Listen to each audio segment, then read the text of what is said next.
the joy of sleep, a day that takes us through the darkness, a day that leads us into light, a day that makes us want to celebrate the night.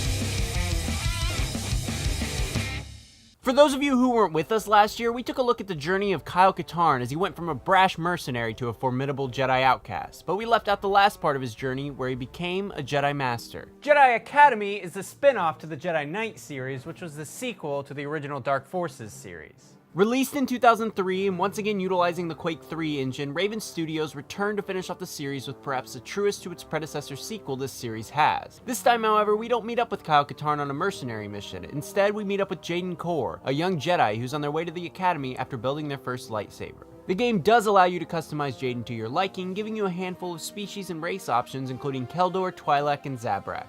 But naturally, I picked a blonde-haired white human because I wanted to go on adventures with Luke Skywalker. I mean, it's not super intricate, there's really only a few options, but there's more than KOTOR, and it's nice to not just play as Katarn again. Don't get me wrong, I would absolutely love to have a Jedi Outcast 2 or a Jedi Knight 3 where we got back in the boots of Kyle taking the galaxy by storm, but it's also refreshing to see how much his character has changed. He's moved from a wandering mercenary to more of a homebody, accepting his Jedi roots. It's like when you finally leave your 20s, buy a house, and get a job that makes your dad proud as you waste away waiting for retirement and eventually death.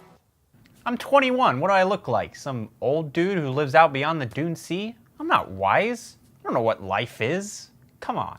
It's melancholy, but it feels like a happy ending to an adventurous story. That's not to say he sits around doing nothing like some Jedi. He tags along on plenty of adventures and reminds you why he's the Jedi Master and you're the apprentice. As far as story goes, it's fairly standard for a post-Return of the Jedi EU adventure. As Jaden is transported to the Jedi Temple, a dark Jedi organization known as the Cult of Ragnos, which is a quality name, is doing some stuff and it's not good stuff, so we better go stop it. A couple of characters from Jedi Outcast show up and your overly eager Padawan companion is totally not going to turn to the dark side. I mean, come on. Look at that haircut.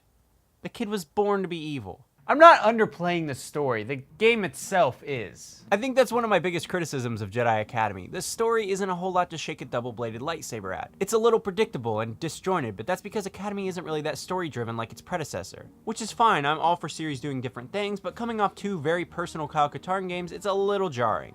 And while that's partially due to your character largely being a blank slate, it's mostly because of how it handles progression. The game chooses to have you pick what missions you want to do, which have very limited influence over the plot. After you finish enough of these, you get a more serious story mission that's longer and more like the Jedi Outcast missions we've seen in the past. The in-between missions are much shorter and go to a lot of cool places throughout the EU, including Baccarat, Corellia, and Ord Mantell, but they feel like filler to extend playtime between the bigger tentpole missions. This series doesn't have to separate from linearity, and I feel like that was part of the appeal. The Jedi Knight series is a fun, engaging linear story, but that kind of goes to waste here by including these types of missions. As I said before though, that's probably my biggest complaint. Levels are substantially more linear, which may alienate some of the more hardcore Dark Forces fans, but there's some great Star Wars-y moments throughout the story that feel incredible. And the lightsaber combat is even better, not only because it's more diverse, but it just feels tighter and is utilized in a dual format more often. My skills are actually being crafted throughout the game, and I feel legitimately formidable against other Force users. And that's augmented with the inclusion of double-bladed lightsabers and twin lightsabers. This makes your Force journey feel like your own, while still guiding you along a specific path and story. This is probably the best utilization of a lightsaber ever, as they feel how you'd expect, constantly on the edge of control when facing an equal, but a little overpowered when slicing through stormtroopers and local goons.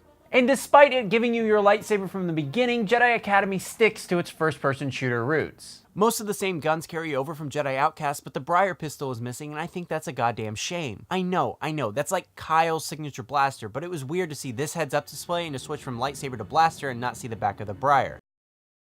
Don't think I'm weird. I mean, this is the 4th game in the series, and every level before this opens with the back end of one of the coolest blasters in Star Wars history. I mean, the only example of a more jarring change to a Star Wars opening is, well, this. What? Whatever, always in motion the future is, you know. And as I mentioned before, this is a torch-passing game. The shooting here is just as good as last time, but the fixed loadout system is mostly gone. You select some weapons before you go into a mission and then pick up more throughout, making for an interesting strategy. But I'm not necessarily sure why there isn't a fixed loadout like last time. Does Jaden dump out all of his weapons before he enters his X-Wing? I don't know, in the age of Wolfenstein New Orders, there's something inherently charming about a fixed loadout that we don't see much of anymore. I know it sounds like I'm criticizing this game pretty harshly, but I really like it. Jedi Academy is a fun conclusion to one of my favorite series in all of Star Wars, not just Star Wars video games. There's quite a lot of gameplay elements smooshed together here like a mouse droid between two Gamorreans, but it never feels crowded. Things like switching between guns and lightsabers never feels jarring even when switching perspectives. And while the speeder bike levels are pretty rough, the game has aged very well. It's fast-paced and tells a simple yet worthwhile story and still looks pretty good. It builds on that Jedi Outcast mold while improving minor complaints I had. I've loved playing through the Dark Forces series over the years, and with its combinations of lore from a variety of Star Wars sources, I really couldn't come up with a better conclusion to an integral part and character within the old expanded universe. So yeah, if you like Jedi Outcast and you want more, or you want to be trained in the ways of the Force by Luke Skywalker himself, then I would recommend Jedi Academy. It's quite a lot of fun and pretty cheap on Steam.